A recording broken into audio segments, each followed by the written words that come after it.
watching the station covering all of the DMV. This is DC News Now. Hi, everyone. Thank you so much for joining us for DC News Now at 10 on DCW 50. I'm Susan Tran. Hi, everybody. I'm Chris Flanagan. Well, it's certainly starting to heat up a bit here in the DMV. A live look tonight at the White House. Look at this, sporting the red, white, and blue to support Team USA in the Olympics over in Paris. All right, the weather here, not quite gold medal worthy, but you know, it's not bad. No. Maybe silver. Really? Okay. Because I feel like it's getting a little tumultuous. Chief Meteorologist Janessa Webb is tracking the details.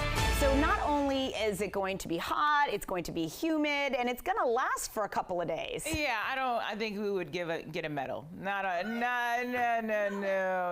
this one. This one is tough on your soul, folks. Like the heat and humidity that is building, it's just unpleasant. You just don't want to be outside at this point. We're done with the stormy activity. It's all eyes on feel-like temperatures of 100 degrees, and so you cannot be outside for a prolonged period of time. Right now, satellite composite radar showing you all the exiting of our storms, and so right now temperatures are not super bad, but they're all over the place. You have some 80s out towards Baltimore, upper 70s from DC, and then Luray, Shenandoah Valley, upper 60s. The larger weather story where storms are happening from Chi-Town into Louisville, Kentucky, and some of those are going to be making their way later in the day tomorrow. They're very isolated in nature, and so all the focus where tunnel vision here is temperatures by 9 o'clock near 80 degrees. Really, we're going to warm up fairly quickly, and we stay above average for multiple days. I have your full 7-day forecast coming up. All right, Janessa, thanks. We'll see you then. Developing now at 10. Police are asking for your help. They're hoping to find several people who they say were involved in criminal activity during last week's protests. Investigators say they were violent and destroyed property during Israeli Prime Minister Benjamin Netanyahu's visit to Congress and were responsible for damaging monuments and attacking park police. DC News Now's Max Marcilla joining us live now right there from Union Station. Yeah, Max, police arrested about 24 people, but you're learning there could be more arrests. Well, Chris and Susan, there could be. We're going to show you those pictures of the people U.S. Park Police are looking for. But before we do that, we want to bring you here. These are the monuments that were spray painted with various messages last Wednesday during the protest. And you can see they're mostly gone, still some remnants, but it's been a long cleaning process that is about over. But the search for some of the people involved is not. These are the 5 people U.S. Park Police want you to help them identify. They say these 4 are responsible for vandalizing federal property here at Columbus Circle near Union Station, and this person is accused of assaulting an officer. None of these people are facing charges, but police are looking for them. These protests started on Monday outside the Watergate Hotel where Israeli Prime Minister Benjamin Netanyahu was staying. They escalated on Wednesday when Netanyahu spoke to Congress. An American flag was burned, Palestinian flags were raised on the flagpoles near Union Station, and monuments were spray painted. It breaks my heart as someone who lives here and loves how beautiful our city is that we need to respect it. The protesters called Netanyahu a war criminal. My message to lawmakers and people who live here is that every single person who has stayed silent is complicit in genocide. With messages aimed at American lawmakers. But the protests turned destructive, and now Park Police are seeking to find out who's responsible, starting by trying to find these 5. Now, we mentioned U.S. Park Police was involved in making a number of arrests. We've learned they made 10 arrests on the day of the protest. Of course, now there are a couple of more pictures out there, but Park Police said that they were dealing with a staffing crisis during that protest. Their union actually wrote a letter asking Congress to help them out with that so-called staffing crisis because they only had 29 officers here during the Wednesday protest. Reporting live at Union Station, Max Marcilla, DC News Now. Yeah, that was a lot of destruction there, Max. Thank you. New at 10, D.C. police asking for help identifying 4 people who tried to rob a man in Northwest earlier this morning. Now, investigators say that they are releasing these surveillance images from around 2:30 this morning. They say that the victim was standing along Vermont Avenue. This was between L Street and Thomas Circle. They say the suspects pulled the man into the street, demanding cash and going through his pockets. They attacked the man before running off with his stuff. And if you have any information, if you recognize any of these folks, you're urged to call police.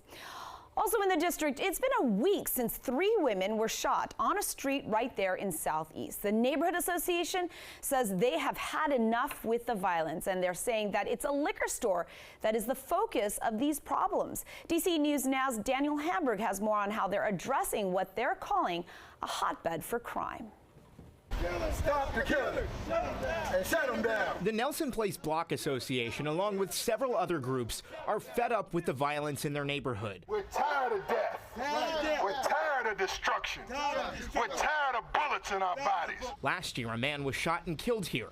And exactly 1 week ago, 3 women were shot after police say a 16-year-old fired his gun down the block into a crowd of people.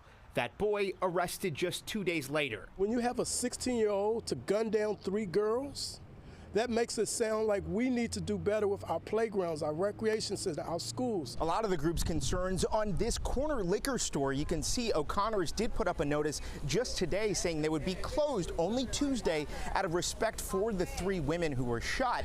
The group wants this place shut down. Which attracts vice, crime, and violence. And we're overall cleaning up the block. Attorney Malik Shabazz, along with a dozen others, marched up and down the block, Shut it down. calling for change. He says district government and D.C. police need to pay more attention. The Metropolitan Police Department has done an excellent job in terms of watching and observing, but we are not satisfied. Part of their plan is to boycott O'Connor's liquor store. In granting a renewal of its liquor license 3 years ago, the store agreed to requesting loiterers to move when they're outside, discouraging illegal drinking inside and outside, and keeping the area well maintained and free of trash. The only cleaners and maintenances are these strong black men walking up and down the street telling our babies that we got to stop this killing. Several people told us off camera their focus is misplaced and the liquor store isn't the problem. We were unable to get in contact with O'Connor's owner. This group says they'll be back Saturday to boycott. In Southeast, Daniel Hamburg, DC News Now. New at 10, a reminder for all you travelers, you have rights. Transportation Secretary Pete Buttigieg reminding airlines that they have to compensate passengers for certain cancellations, including the ones from the recent global tech outage. Now, the secretary sent the letter to the CEOs of the 10 biggest U.S. airlines, reminding them under the FAA Reauthorization Act, airlines must clearly and proactively inform passengers of their right to a refund, automatically offer cash refunds to passengers, and not just vouchers or credits. And if passengers do opt for that voucher or credit, they must be valid for at least 5 years. All new at 10, the federal government now suing Norfolk Southern. They claim the railroad company is causing chronic delays for Amtrak, particularly along its Crescent route. That route runs from New York City to New Orleans with stops right here throughout the DMV. So Amtrak relies on tracks owned by Norfolk Southern across most of the country. The suit says Norfolk Southern is consistently violating federal law that requires Amtrak's trains to get priority when they cross freight railroad tracks. The lawsuit also says when it comes to Amtrak's southbound trains operating on Norfolk Southern's network, fewer than 24% arrived on time last year. Now, in a statement, a spokesperson for Norfolk Southern says the company is committed to complying with the law and is working to resolve any concerns. Meanwhile, we have new information tonight on changes coming to your commute in D.C. that we first told you about last night. DDOT says the circulator route connecting workers, tourists, and families to the district's main attractions will end at the end of the year. DC News Now's Randy Bass spoke with riders at a circulator stop in Northwest.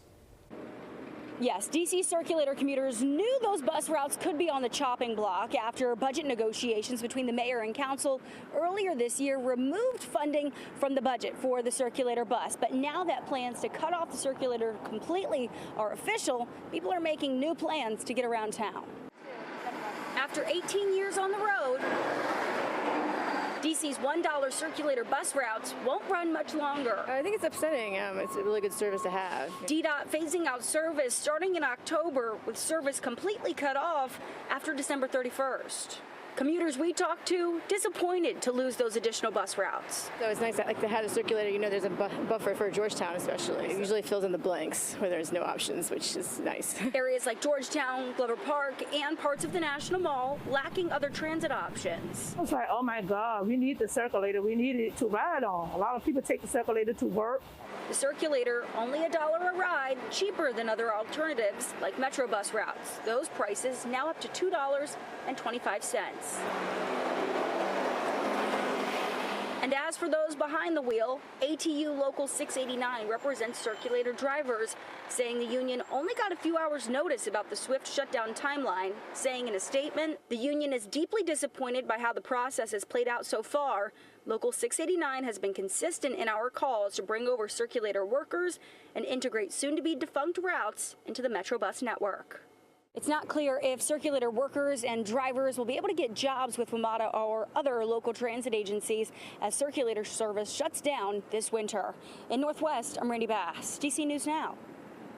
This weekend in Virginia, the Washington Mystics are hosting a free basketball clinic for kids in Arlington. Yeah, that is pretty cool. It's this Saturday. The team will host 16 middle and high school kids to help them hone their skills. That's right. And they're also going to have, you know what? We're just so excited about doing this. We both want to dribble on this story.